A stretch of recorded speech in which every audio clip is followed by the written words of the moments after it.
आज के दिन के बारे में कुछ शब्द बोले।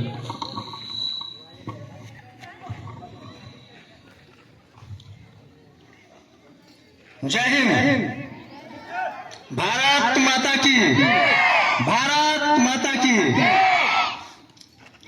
आदरणीय डायरेक्टर सर, डायरेक्टर मैम, उपस्थित सभी शिक्षक शिक्षिकाएं, अभिभावकगण और प्यारे बच्चों, आज हम सब इस न्यू विजन पब्लिक स्कूल के प्रांगण में 75वां गणतंत्र दिवस मनाने के लिए एकत्रित हुए हैं।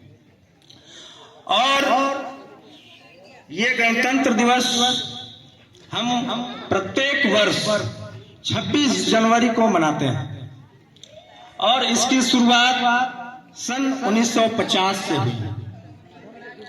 जब भारत आजाद हुआ, 15 अगस्त 1947 को हमारा देश आजाद हुआ, तब हमारे देश के वीर सपूतों को ये कार्य सौंपा गया कि इतने बड़े देश को सुचारू रूप से चलाने के लिए हमें एक संविधान की आवश्यकता है।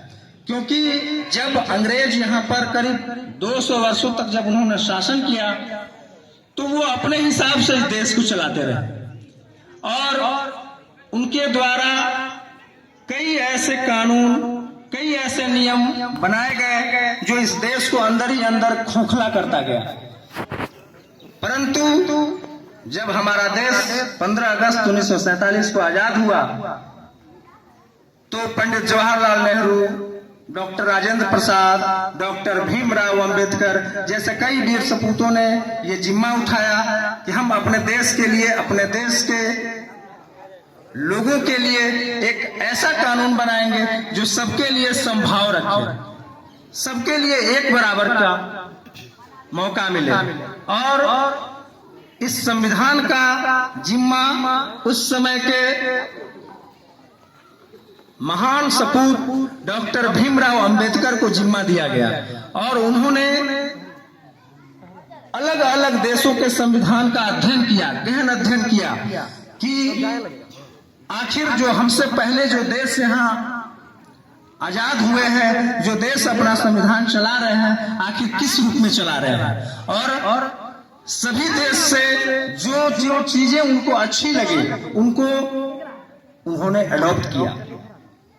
जैसे मौलिक अधिकार अमेरिका से लिया गया, मौलिक कर्तव्य रूस से लिया गया। ऐसे कई ऐसे संविधान में हमारे जो छोटे छोटे जो उसके अंग हैं, वो कई सारे देशों से लिया गया है और सबका मिला करके एक बृहद संविधान तैयार किया गया। और इस संविधान को बनाने में उस समय 2 वर्ष 11 महीने 18 दिन लगे और डॉक्टर भीमराव अंबेडकर और उनके साथियों के द्वारा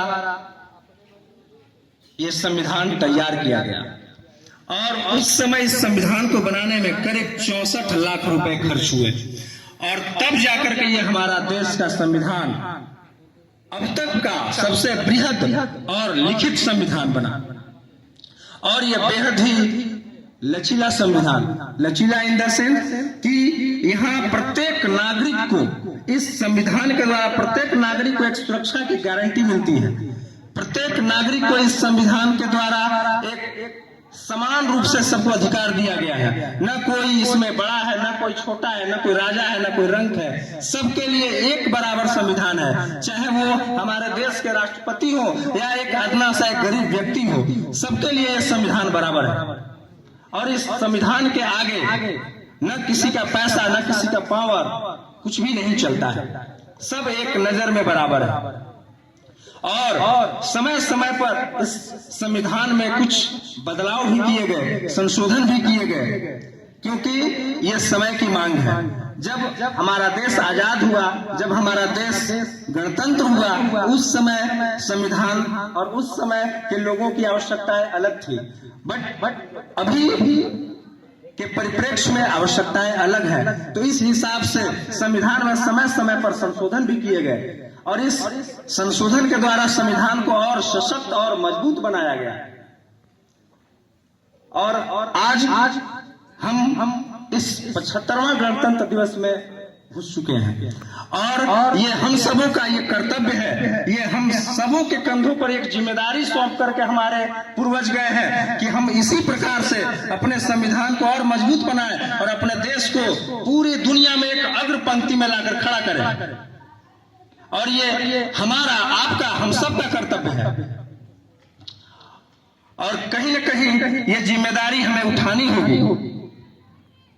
और ये नन्हे नन्हे बच्चे कल के ये भविष्य है और इन्हीं में से कोई देश का प्रधानमंत्री बनेगा, देश का राष्ट्रपति बनेगा, कोई ब्रिगेडियर बनेगा, कोई बहुत ऊंचे ऊंचे पदों पर जाएंगे और सबों का ये कर्तव्य होगा कि सब लोग मिल करके और इस देश के झंडे को हम लोग और ऊंचा करेंगे और ऊंचा करेंगे। अब समय को ध्यान में रखते हुए मैं इन्हीं शब्दों के साथ अपनी वाणी को विराम देता हूं। वंदे वंदे वंदे, भारत माता की, भारत माता की। महात्मा गांधी, महात्मा गांधी, सुभाष चंद्र बोस, सुभाष चंद्र बोस। धन्यवाद।